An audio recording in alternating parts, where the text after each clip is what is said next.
ناظرین، ضلع پونچھ میں صحت عامہ اور ماحولیاتی تحفظ کو یقینی بنانے کے لیے ڈپٹی کمشنر پونچھ وکاس کنڈل نے بائیو میڈیکل ویسٹ مینجمنٹ کے نظام کو مضبوط بنانے کی ہدایت جاری کی۔ اس دوران منعقدہ اجلاس کی صدارت کرتے ہوئے ڈی سی پونچھ نے 10 بستروں سے زائد والے تمام ہسپتالوں میں ایفلوینٹ ٹریٹمنٹ پلانٹ کی تنصیب کی اہمیت پر زور دیا اور چیف میڈیکل آفیسر کو J&K پولوشن کنٹرول کمیٹی سے ضروری اجازت حاصل کرنے کی ہدایت دی۔ مزید برآں سب سینٹرز میں مقررہ اصولوں کے مطابق کچا اور پکا ویسٹ ڈسپوزل سائٹس بنانے کے احکامات جاری کیے۔ ڈی سی پونچھ نے متعلقہ محکموں کو 20 فروری 2025 تک تمام ضروری منظوریوں کو مکمل کرنے کی ڈیڈ لائن دی۔ اجلاس میں additional deputy commissioner Tahir Mustafa Malik, chief medical officer doctor Parvez Ahmed Khan, pollution officer control committee اور مختلف بلاک میڈیکل آفیسر نے بھی شرکت کی۔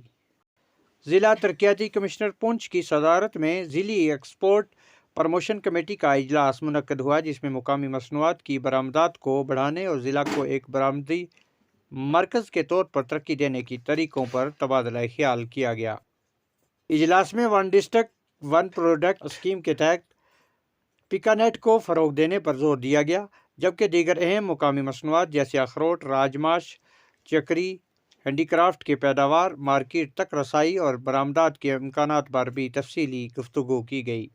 اجلاس میں صحت کے شعبے کی اقتصادی ترقی میں شراکت پر بھی غور کیا گیا، جبکہ مقامی مصنوعات کی رجسٹریشن اور تشہیر کے لیے بھی اقدام اٹھانے پر تبادلہ خیال کیا گیا۔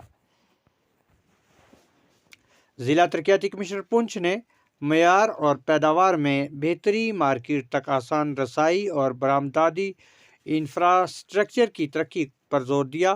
متعلقہ تمام محکمہ جات اور اداروں اور اسٹیک ہولڈرز نے ضلع پونچھ کو برآمدات کے میدان میں نمایاں مقام دلانے کے لیے مشترکہ کوششوں پر اتفاق کیا۔ اسی کے ساتھ دیجیے اجازت، خدا حافظ۔